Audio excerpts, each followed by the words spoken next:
So we'll be talking or we'll be discussing on a very important and a very down to earth topic. I think that's the start of the practice in obstetrics with pregnancy, and it is the prescriptions in pregnancy. So the topic itself says what all common conditions we get while we practice. It is more of a practical point than the theory part, because when we write prescription, writing prescription itself is an art.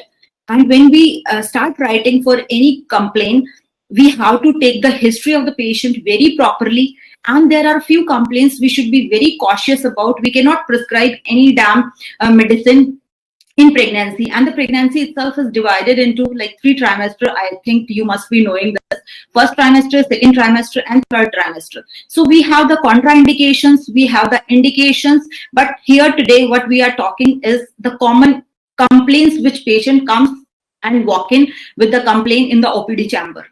So the prescriptions we'll start with.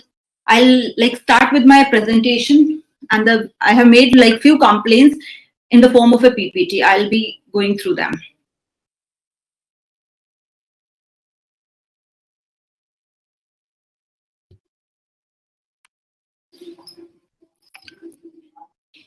So writing prescription itself will give you a boost while you start your practice. So this is the most common thing which we should know about the complaints and about the drugs. So before going through the presentation, I would like to tell you there are like category of drugs which is broadly classified as category A, category B, category C, and category F. So the classification of drugs, I think all of you must have read in your pharmacology how they are being categorized. So we come to the first slide, that is the safety of drugs which are prescribed for cold and cough. That's the most common complaint, cold and cough. When we hear about cold and cough in a non-pregnant lady or in a non-pregnant patient, we are very much sure of what we are giving. But when we are considering pregnancy, so we can start our prescription even with cold and cough with a caution. So we have the category of drugs here as the xylomethazoline and oxymetazoline, then decongestants in inhalers, and we hear about what are the teratogenicity. Teratogenicity itself defines the effect on the fetus. And effect on the fetus, we have to be cautious about. That is what is the motive. If any drug for any complaint is teratogenic to the fetus, we cannot prescribe, or we have to be very much knowledgeable, very much clear about what we are giving to the patient. Because in this era of litigation, patient can sue you for even cold and cough prescription. So we have the drugs here, you must be watching it. So all these drugs have no teratogenicity as such, so we can prescribe the common cold preparations, decongestants, cough suppressants, and prescriptions are available, and the medicines are available with different trade names you can go for. So all the common preparations which are available, they are more or less safe for the fetus, and there is no effect seen as such. What is the FDA pregnancy category classification for the first generation antihistamines? That is the most common drug. Antihistamines is the category of the drugs which we are using for cold and cough. So we prescribe these medicines under the category of, we must be knowing it is pregnancy category D, C, B.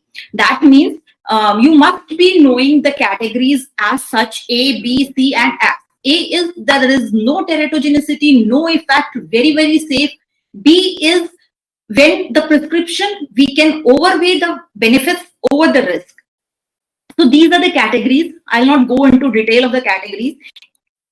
Then we have the category classification for the second generation antihistamines, which is again classified as the common preparation available in the market as cetirizine, fexofenadine, loratadine, levocetirizine, and deslorelizine. These are again category B and C drugs.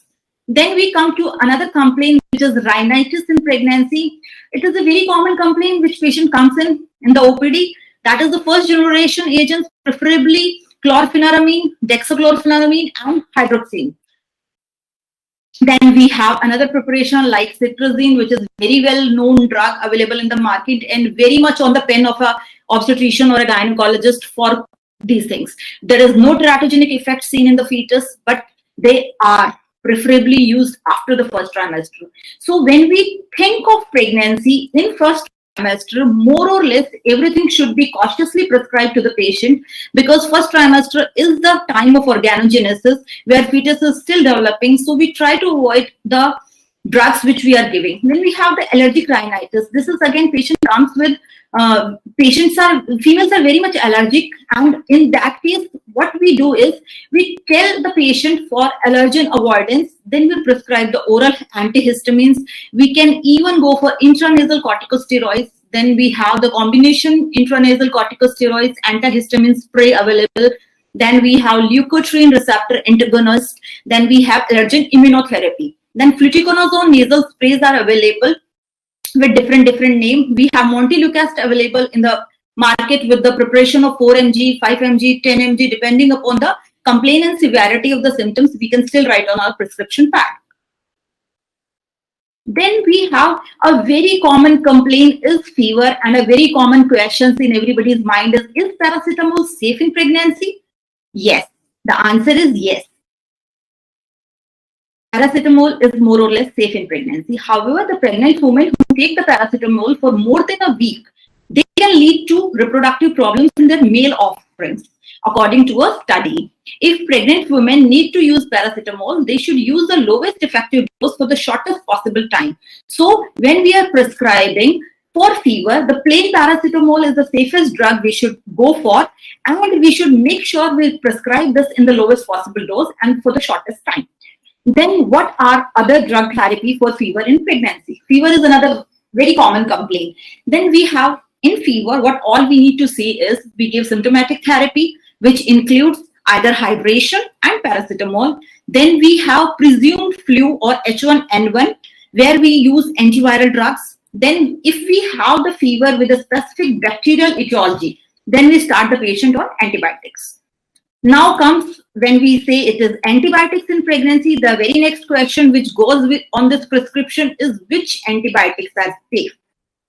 So come to the next slide is antibiotics in pregnancy. What is contraindicated? We must be knowing we have a huge spectrum of antibiotics available to us in market. So we should be learning which are the antibiotics which are contraindicated. Then contraindicated antibiotics have the categories of quinolones, which includes ufloxacin, ciprofloxacin. Then we have trimethoprim in first pregnancy. Then we have aminoglycosides, and we have tetracyclines.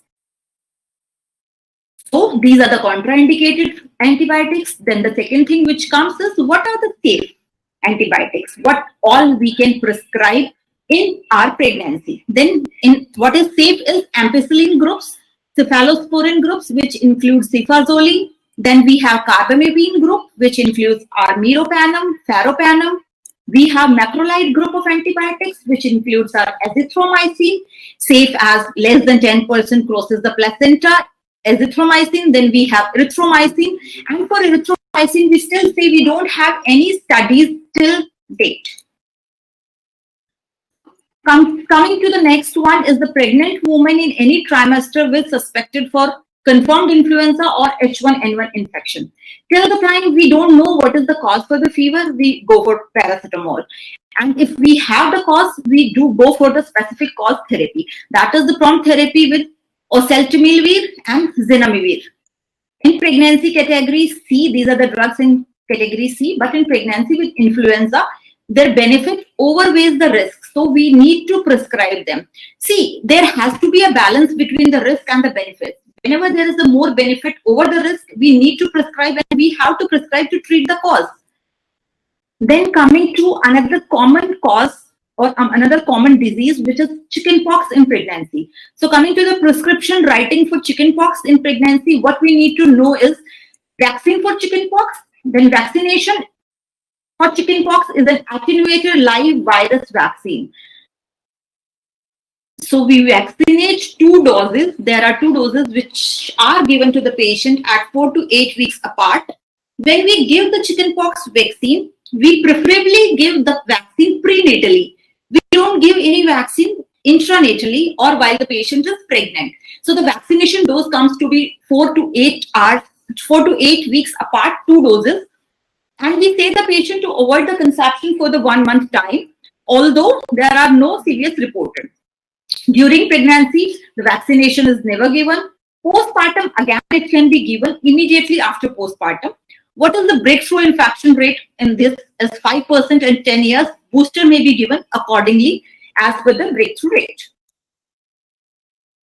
Coming to the management of chickenpox, if maternal exposure is there, if the patient is exposed, if the gravida patient is exposed, varicella zoster virus serology testing, then there are two categories. Either the patient is seronegative or the patient is seropositive. If the patient is seronegative, then we IgG.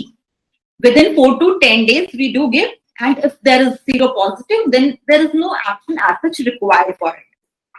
Then coming to the management continuing, that is the maternal infection. If the patient, if the mother is infected, then what we do is we isolate the patient, we isolate the pregnant female, and we isolate the neonate. We have the seronegative staff to take care of. If the patient has a symptom of dyspnea, there is any kind of a breathlessness, if the patient has difficulty in breathing, then what we do is, then we go for a checked X-ray. And point here to be noted is, in pregnancy, the X-ray to be done is always with an abdominal shield. We cannot avoid the X-ray till the time it is for the diagnosis of dyspnea, if patient is showing the symptom. If patient is having a symptom of pneumonia, if we come out to be the pneumonia part, then what we need to start is to start the patient on IV acyclovir.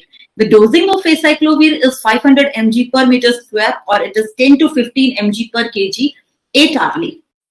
Then what next is the symptomatic treatment for whatever patient presents, either it is fever or it is itch, if it is burning, rash, cold and cough.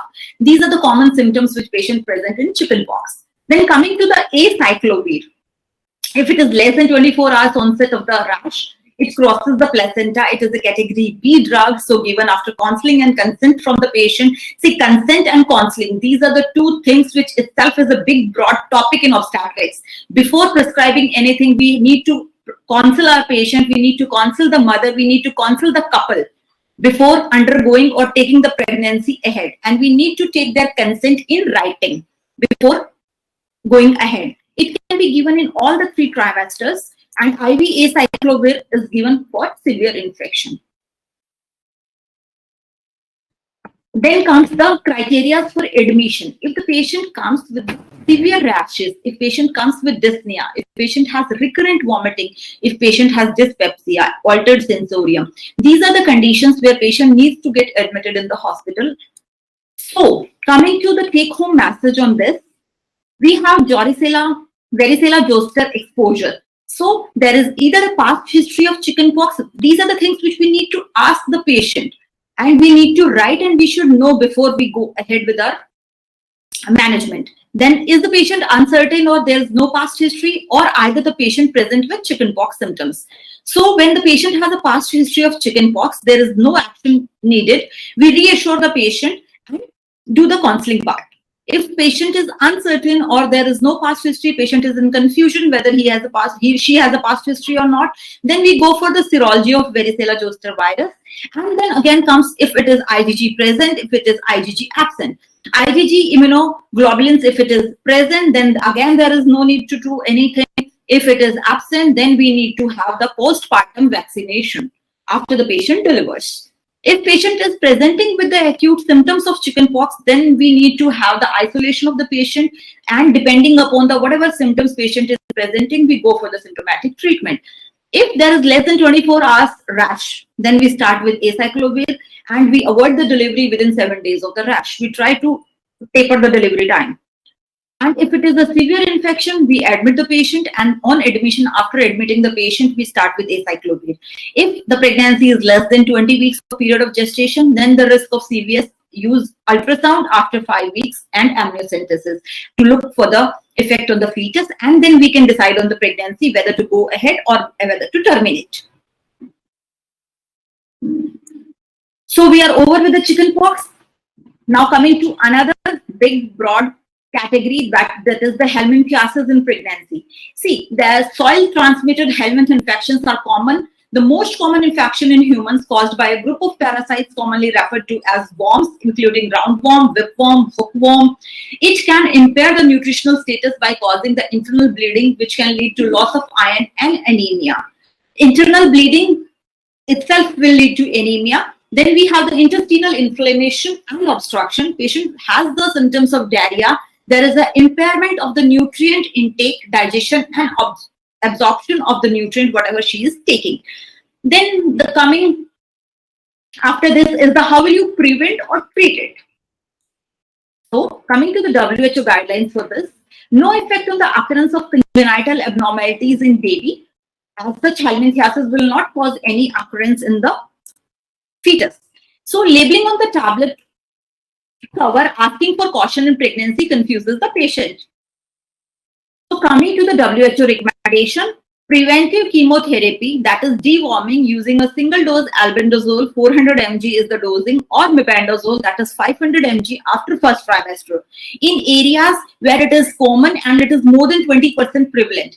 In areas where anemia is more than 40% prevalent, so we take as anemia the background cause being helminth, we deworm our mothers if it is more than 40%, where anemia occurring states or anemia is prevalent in the areas in India. So that was all about helminthiasis in pregnancy. Now coming to the very common complaint, that is the heartburn in pregnancy. Patient comes to OPD with this complaint. So for the heartburn in pregnancy, see, there are people who are writing left and right, Rantac, Pentop, Omeprazole, Esomeprazole. There are so many preparations in the market. But again, the big question is pregnancy. So if pregnant lady is there, you have to be little intelligent and smart to rule out which drug to be given and which drug not to be given, and ask your patients to take the drug from the authorized medical store, and whatever you are writing on the prescription, that should be delivered to the patient. If the patient is taking it from any other medical store, then what you are telling them, because the whatever prescription you are writing is being changed by the medical stores, which again causes a harm to the fetus. They don't know what all to be prescribed. So we have the two category of drugs for heartburn in pregnancy. One is histamine 2 receptor antagonist and another is proton pump inhibitors. In histamine 2 receptor antagonist, we have cimetidine, famotidine, ranitidine. These all three are class B drugs. Then we have osmeprazole, that is class C. Class C means embryotoxic, and it is in animals. But the case reports in human beings suggest there is a similar concern, so acceptable for use for aspiration prophylaxis in labor only. Then another category of drug is the proton pump inhibitors, which includes pantoprazole, lansoprazole, osimoprazole, rabiprazole. Again, these are all class B drugs, so safe in pregnancy. Coming to a very rare condition, but still be seen, is the epilepsy in pregnancy. Generally, we don't find patients, but still we should know in a broad category what are the facts about epilepsy. Although they are all anti-epileptics are teratogenic, more or less you should know to some extent. Stoppage or reducal of anti-epileptics can lead to status epilepticus and subsequent hypoxia to the fetus. Now, coming to this term of status epilepticus, it's an emergency ICU condition where patient has to be managed in an intensive care unit under a care of intensivist along with a team of obstetrician. It is a severe condition which should be managed as a teamwork. Epileptic women, they planning to get pregnant, should be on folic acid. Folic acid is a drug. Folic acid is a nutritive substitute which is started in pregnancy from day one the patient conceives. Folic acid is a drug which is very much needed for the neural tube development of the fetus and has to be continued for minimum of 3 months till the patient reaches the second trimester. There are fetal malformations are lowest with monotherapy of anti-epileptics, so patient should be maintained on that while attempting a pregnancy. Which, if patient is on multiple drugs, epileptic drugs, then there are more chances of having teratogenicity and effect on the fetus. Then hydantoin and carbamazepine may cause bleeding disorders, so vitamin K has to be given concomitantly while prescribing the drugs on epilepsy. Then we have, coming to the anti-epileptics, we have conventional anti-epileptics, we have newer anti-epileptics. Carbamazepine is a class D drug, phenytoin is a class D drug, phenobarbital is a class D drug, valproate is a class D drug. All the conventional anti-epileptics are class D drugs. But monotherapy will still have some better effects, but they are all teratogenic to the fetus. Coming to the newer anti-epileptics, still no increased risk of anomalies seen with levetiracetam, clobazamine, oxcarbazepine, and lamotrigine. These are all class C drugs. Teratogenicity is lesser with the use of newer anti-epileptics. Whatever conventional anti-epileptics we used to have, they are all proven to be teratogenic, and always the risk and the benefit should be balanced. Among the various conventional anti-epileptics, VPA, that is valproate, has a maximum teratogenic potential. Used during pregnancy is associated with a lower verbal IQ in the children born to these epileptic mothers. We have the Indian Epilepsy Society. What are the consensus document? VPA probably avoided as the first-line drug for the treatment of epilepsy in girls and women of reproductive age. It may be avoided in obese women with a history of menstrual irregularities or a patient having the PCOD, polycystic ovarian disease. VPA dosage need to be maintained below 600 mg per day for adult women. VPA can be continued preferably in a lower dose in women in reproductive age group who are already on a long-term therapy. Remissions of epilepsy while on VPA. Then we have another drug, that is carbamazepine. Fetal carbamazepine syndrome is a well-known syndrome with this drug. It's all combination of the features, and it comprises a syndrome as such with this name of the drug itself. There is a facial dysmorphism and fingernail hypoplasia in this syndrome. There is an unclear risk of neural tube defects or developmental delay. That is the percentage considered after the studies is 0.5 to 1%. What are the neonatal effects? There is a transient hepatic toxicity, which includes the cholestatic hepatitis and direct hyperbilirubinemia. Then there is a neurobehavioral changes. There is no association as such between carbamazepine and significant cognitive dysfunctions. Coming to, so here is the epilepsy finished with this.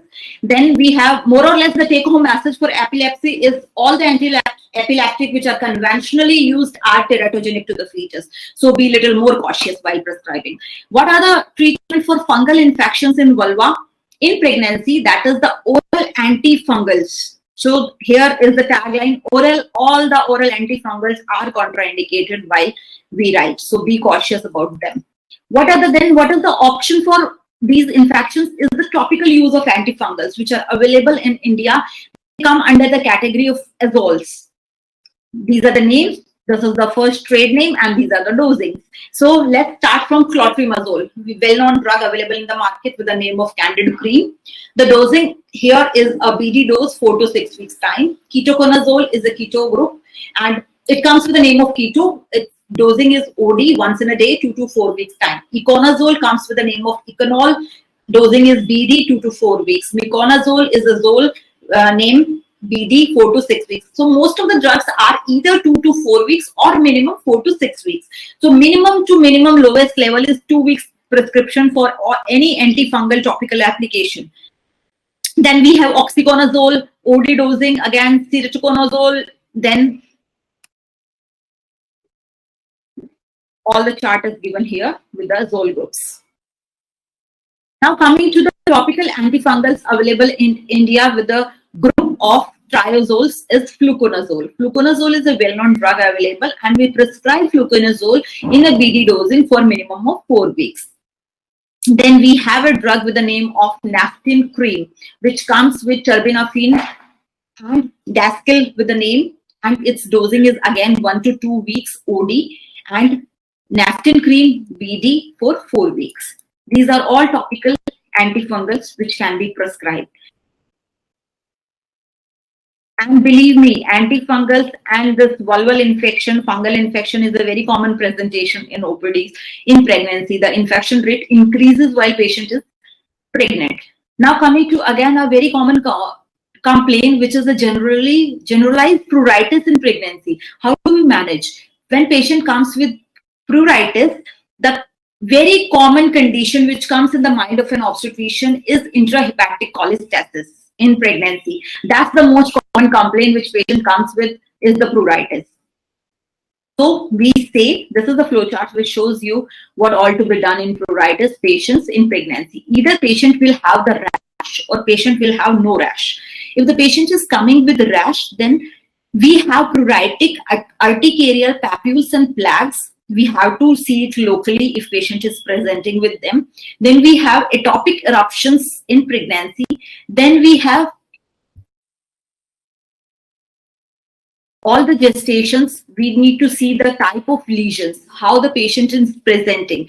And if it is low to mild potency, topical steroids can be given. If it is atopic eruptions, then we have to use the topical steroids in very low to mild doses. And if we have either the lesions can have the severity, then we have to go for skin biopsies. And if it is mid to high potency, topical steroids are to be given after doing the skin biopsy and ruling it out. If there is no rash, patient is presenting with no rash, then what is the thing is the elevated fasting bile acids or liver transaminase levels we have to undergo. And let's have a look on these levels. And if it is a low suspicion for other liver etiology, then we classify it as a cholestasis of pregnancy, and the treatment here is the urideoxycholic acid in a dosing of 500 mg BD or 300 mg TDS. It is available with the name of Udiliv. Then how do we diagnose the intrahepatic cholestasis of pregnancy? We need to be sure before prescribing the treatment. Pruritus occurring during pregnancy with the elevated serum aminotransferase or serum bile acids, then the drug is ursodeoxycholic acid, provides the cytoprotection against the hepatotoxic effect of the hydrophobic bile acid. It improves the hepatobiliary bile acid transport. It improves the transport of bile acid across the placenta. And the dose here which we are using commonly is 300 mg twice or per day for at least 3 weeks before the delivery of the patient. Vitamin K, again the role of vitamin K comes with intrahepatic cholestasis. It should be supplemented if the prothrombin time is prolonged. So we need to have the coagulation profile of the patient before prescribing vitamin K. And the coagulation profile will tell you about the PT, APTT, INR levels of the patient in pregnancy. Then we have dexamethasone, which will reduce the itching of the patient if it is patient presents with a severe itching sometimes. Then we have a trade name drug which comes with the name of Adinex, which doses is 400 mg, and it is a good choice to combine with UDCA when UDCA alone is not controlling the bile acids well. Then we have another drug with the name of rifampicin available in the market. It has the ability to reduce the cholestatic symptoms for reasons that are still unknown. But the drug is being benefited, the patient is being benefited with the symptoms. What is the management of the chronic white discharge in pregnancy? So very common topic which we covered earlier where we were prescribing the antifungus. There is another common complaint is the white discharge in pregnancy. This is left and right complaint which patient will always give you throughout the pregnancy or maybe in first trimester or maybe in second trimester, because the discharge, even the normal discharge in pregnancy increases what we see in patient, and patient is like unable to differentiate whether it is a normal increased discharge of pregnancy or it is some abnormal discharge which patient is suffering from. So the drugs used for these white discharge problem, chronic white discharge, is metronidazole. Metronidazole is a very common drug and it is a category B drug, the dosing being 400 mg oral tablet twice daily for 5 to 7 days. Then we have clindamycin and metronidazole preparations which are in the form of pastries, that is the vaginal preparations. So vaginal discharge as such is broadly because of bacterial vaginosis. It could be trichomoniasis, it could be chlamydia, cervicitis or PID, it could be candidiasis. These are the common causes which lead to vaginal discharge in any of the patient. And the drug used are erythromycin, azithromycin. Coming to individual category, First is vaginal candidiasis. The drugs used here is all either in the form of pastry or in the form of a cream or in the form of a capsule. So clotrimazole comes with the form of a pastry in a dosing of 500 mg stat. Again, the pastry is given 200 mg for 3 consecutive nights and then reducing the dose to 100 mg for 6 consecutive nights. Believe me, if you are not giving a proper treatment, patient will still coming with the same complaints just because your dosing is not appropriate while you are writing on your prescription pad. Either people are writing it as 500 dose throughout, or people are writing 200 mg. See, the dosing are tapering. Just look at the dose 500 mg stat and then 200 and then 100.